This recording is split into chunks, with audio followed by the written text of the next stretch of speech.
Everybody.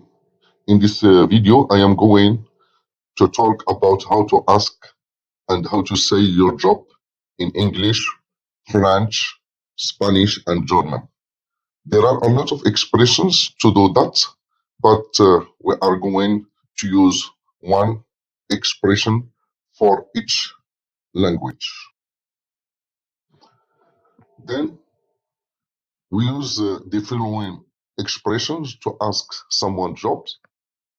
In English, what's your job? What's your job?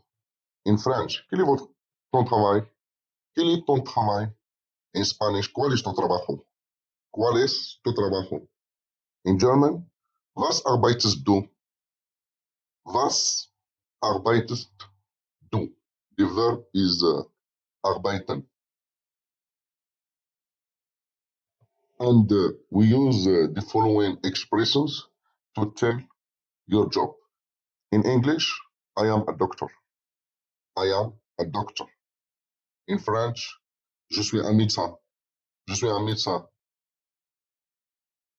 In Spanish, soy médico. Soy médico. In German, ich bin Arzt.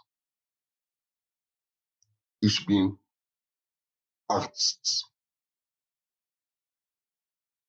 At the end, there are many expressions to ask for someone's job and to tell your job, but it depends of the situations.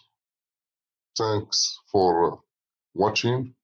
Please, if there is an error, write it in the comments. Thank you.